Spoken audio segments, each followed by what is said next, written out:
चौथा प्रश्न, भगवान आपकी स्मृति क्यों इतनी चमत्कारिक है? सुबह नाश्ते में क्या लिया, यह भी मैं दोपहर के आते आते भूल जाता हूं। क्या अच्छी स्मृति का गुर बताने की कृपा करेंगे? सहजानंद, मैं तुम्हें बता सकता हूं कि 1974 में 12 फरवरी को सुबह नाश्ते में मैंने क्या लिया, या 1977 में सुबह के भोजन में क्या लिया, या 1978 में 15 मार्च को सांझ के भोजन में क्या लिया। और उसका कारण ये नहीं कि मेरी स्मृति अच्छी, उसका कुल कारण इतना है कि नाश्ता में रोज वही लेता हूं और भोजन भी रोज वही करता हूं, उसमें भेद ही नहीं करता। तुम कोई भी तारीख की पूछ लो, मैं जवाब दे सकता हूं।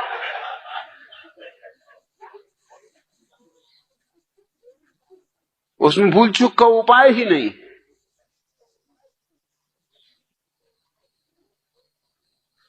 कुछ चमत्कार की बात नहीं है। अब अगर एक ही नाश्ता कोई आदमी ले रहा हो रोज बरसों से, भूलना भी चाहे तो कैसे भूले, तुम बताओ। चमत्कार याद रखने में नहीं होगा, चमत्कार भूलने में हो जाए। भूल सकते ही नहीं। खाना भी वही लेता हूं रोज नियमित, सुबह भी वही, शाम भी वही। उतने ही कप चाय पीता हूं रोज, तारीख कोई हो, दिन कोई हो, साल कोई हो।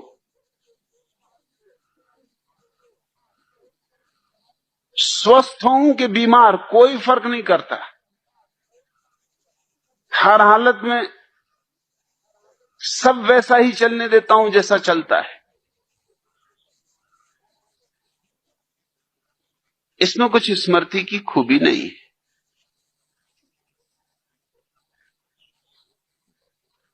दूसरी बात, जो भी मैं तुमसे कहता हूं वो मेरा अनुभव है, स्मृति नहीं। इसलिए उसमें भी भूल चूक का कोई कारण नहीं। तुम मुझे आधी रात उठा के पूछ लोगे तो भी यही कहूंगा, क्योंकि मेरा अनुभव है। हां, अगर तुम्हारा अपना अनुभव नहीं है तो गड़बड़ खड़ी हो जाती। स्मृति पर निर्भर रहने का मतलब यह होता है कि तुम दूसरों के अनुभव पर निर्भर रह रहे हो। गीता में क्या लिखा है, अगर ये तुम्हें याद रखना है तो स्मृति चाहिए। कुरान में क्या लिखा है, अगर ये तुम्हें याद रखना है तो स्मृति चाहिए। मैं गीता कुरान की फिक्र ही नहीं करता, और कभी अगर गीता कुरान का उल्लेख भी करता हूं तो भी इसकी फिक्र नहीं करता कि लिखा भी है उनमें ऐसा कि नहीं लिखा है।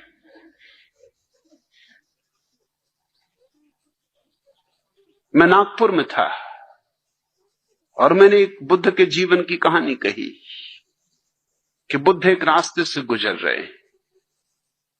वो उनके बुद्धत्व के उपलब्धि के पहले की घटना है। वो अपने एक शिष्य से बात कर रहे हैं, एक मक्खी उनके मुंह पे आके बैठ गई। बात जारी रखी उन्होंने, और जैसा कि आमतौर से हम करते हैं, मक्खी को यंत्रवत हाथ से उड़ा दिया। फिर ठिठक के खड़े हो गए। तत्क्षण याद आया कि मक्खी को होशपूर्वक नहीं उड़ाया, और वही उनकी साधना थी। वही साधना में वो लगे थे कि प्रत्येक कृत्य होशपूर्वक करना, यंत्रवत नहीं। अब मक्खी तो थी नहीं, वो तो उड़ गई थी। मक्खी को क्या मतलब कि तुमने यंत्रवत उड़ाया कि होशपूर्वक उड़ाया? मक्खी को क्या लेना देना, वो तो हाथ देख के उड़ गई। लेकिन बुद्ध अपने हाथ को उठाए फिर से, जैसे कि मक्खी बैठी हो। शिष्य खड़ा होकर भौचक्का देखता रहा। बुद्ध हाथ को ले गए सिर के पास, मक्खी को उड़ाया जो कि वहां थी नहीं, फिर वापस हाथ को नीचा किया, फिर जहां बात टूट गई थी वहां बात शुरू की। शिष्य ने कहा मैं बात तो भूल ही गया, मैं ये पूछना चाहता हूं ये आपने क्या किया? मक्खी तो कब की उड़ चुकी, आप पहले उड़ा चुके, अब क्या उड़ा रहे थे? बुद्ध ने कहा अब मैं इस तरह उड़ा रहा था जैसे कि मुझे पहले उड़ाना चाहिए था, भूल हो गई, भूल सुधार कर रहा था और देख रहा था कि किस तरह उड़ाना उचित होता है, वो मैंने अनुभव करके देखा। एक बौद्ध भिक्षु मेरी ये बात सुन रहे थे, वो रात मुझसे मिलने आए, उन्होंने कहा कहानी तो आपने बड़ी अद्भुत कही, लेकिन मैं त्रिपिटक पढ़ चुका हूं, पूरे शास्त्र बौद्धों के, ये कहानी कहीं है ही नहीं। तो मैंने कहा जोड़ लेना, छूट गई होगी, लिखने वाले भूल गए होंगे। वो मुझे बहुत भौचक्के होकर देखे, उन्होंने कहा आप कहते क्या?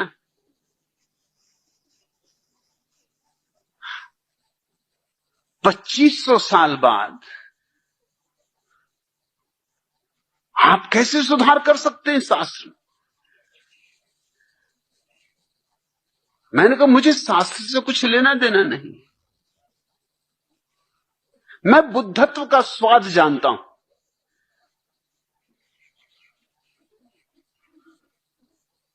ये कहानी घटनी ही चाहिए, बुद्धत्व की साधना में जो लगा है उसके जीवन में, ऐसी घटे वैसी घटे, कोई और ढंग से घटे, मगर ये घटनी ही चाहिए, कई तरह घट सकती है। उन्होंने कहा बात तो बिल्कुल जमी, बात समझ में भी आई कि बुद्ध की सारी साधना ही जागरूकता की है। तो मैंने कहा कि बस बात जमने की बात है, बात समझने की बात है, बुद्ध की अंतरधारा के विपरीत तो नहीं है बात। उन्होंने कहा नहीं, अंतरधारा के विपरीत नहीं, अंतरधारा के बिल्कुल अनुकूल है। तो फिर मैंने कहा कि मेरा अंतरधारा से लेना देना है, शास्त्रों से मुझे क्या पड़ी है? हो शास्त्र में तो ठीक, ना हो शास्त्र में तो ठीक। मैं कोई शास्त्रज्ञ नहीं हूं और न मुझे शास्त्रज्ञ होने में कोई रस है, इसलिए मैं जो उद्धरण देता हूं, तुम ये मत सोचना कि ठीक वैसा उद्धरण तुम्हें मिल ही जाएगा, मिल भी सकता है ना भी मिले, मगर सुनने वाले को निश्चित ही लगेगा कि मैं इतने बलपूर्वक कहता हूं कि होना ही चाहिए। बल का कारण यह नहीं है कि शास्त्र में है ही, बल का कारण यह है कि मैं अपने अनुभव से जानता हूं कि ऐसा ही सत्य है। शास्त्र में हो तो ना हो तो, सारे शास्त्र भी नष्ट हो जाएं तो भी जो मैं कह रहा हूं वो सत्य है, सारे शास्त्र विपरीत हो तो भी जो मैं कह रहा हूं वो सत्य है, और सारे शास्त्र पक्ष में हो तो भी जो मैं कह रहा हूं वो सत्य है। ये स्मृति का सवाल नहीं है, ये मेरे बोध का सवाल है। और तुम मुझसे स्मृति का गुर मत पूछो,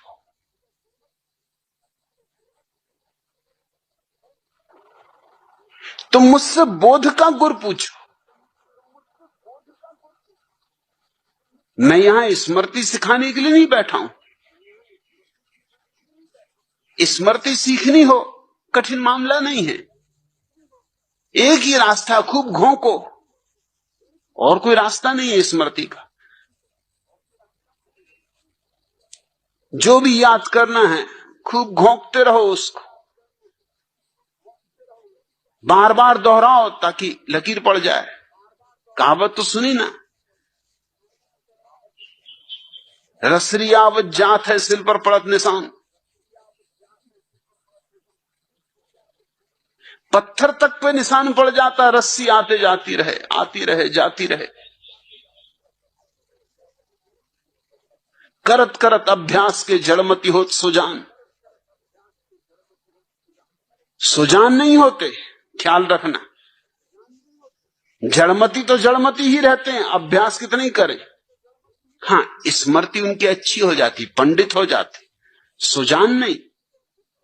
सुजान तो बात और है।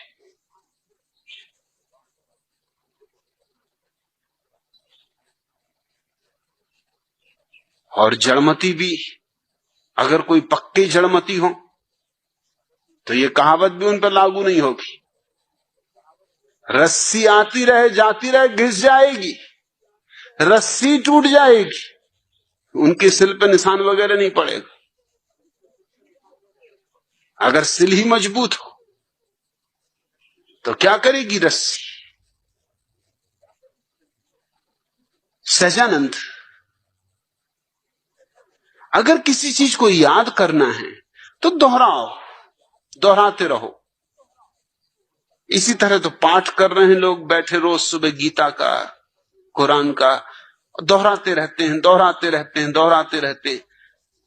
तोते को भी तुम रोज रोज कहो कि कहते रहो मिट्ठू राम राम राम राम, तोता भी घबरा जाता है सुन सुन के कि राम राम राम राम, वो भी कहने लगता है कि राम राम राम राम। तोतों तक में स्मृति आ जाती, मगर कोई सुजान नहीं हो जाता तोता। मुझसे तो तुम पूछो बोध का गुर, बुद्धत्व का राज। इसलिए मुझसे पंडित नाराज है, क्योंकि उनको अड़चन होती, उनको हैरानी होती। वो शास्त्र की बंधी हुई लकीरों से जीते। मैं कबीर पर बोला तो कबीर पंथियों के जो प्रधान हैं उनका पत्र आया, लंबा पत्र आया कि और तो आपने सब अच्छा कहा, लेकिन एक जगह आपने कबीर की इस तरह व्याख्या की जो शास्त्रीय नहीं। तो मैंने उनको लिखवा दिया कि वो शास्त्रों का दुर्भाग्य, उसमें मैं क्या कर सकता हूं।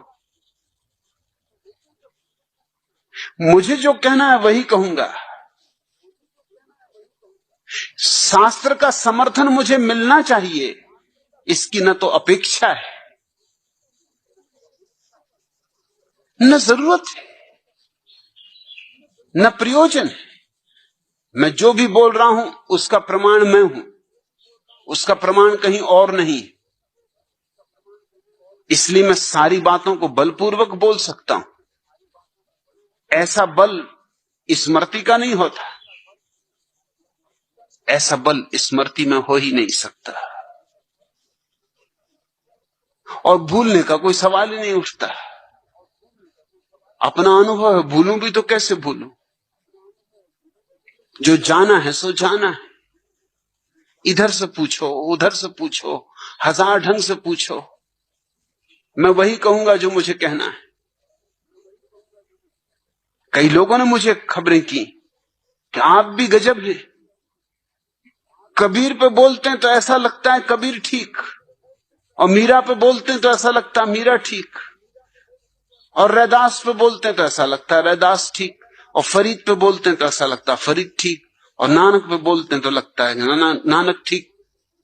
मैं उनको कहना चाहता हूं कि मुझे उनके ठीक को गलत होने से कुछ लेना नहीं, मुझे तो जो ठीक है वही बोलना है। वो तो बोतलें हैं, शराब में अपनी भरता हूं। अब बोतलों से शराब में क्या फर्क पड़ता है। नानक की बोतल कि कबीर की बोतल, गगरी किसी की भी, अनुभव तो मैं अपना डालता हूं।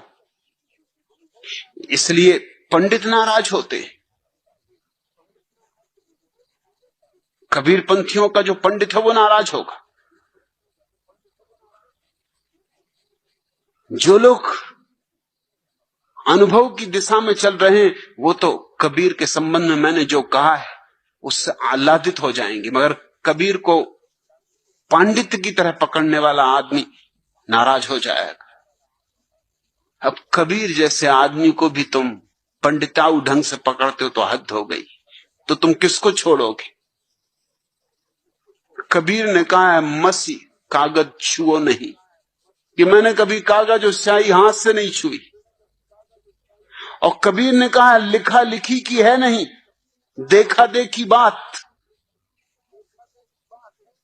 मगर कबीर को मानने वाले उनके जो बड़े महंत थे, उनने पत्र लिखा बड़े गुस्से में कि आपने जो कहा ये शास्त्र के विपरीत पड़ रहा है। और कबीर कहते हैं लिखा लिखी की है नहीं, देखा देखी बात। और मैं देखा देखी बात कर रहा हूं, वो लिखा लिखी की बात उठा रहे हैं। अब कबीर के साथ कौन है, मैं हूं या ये महंत?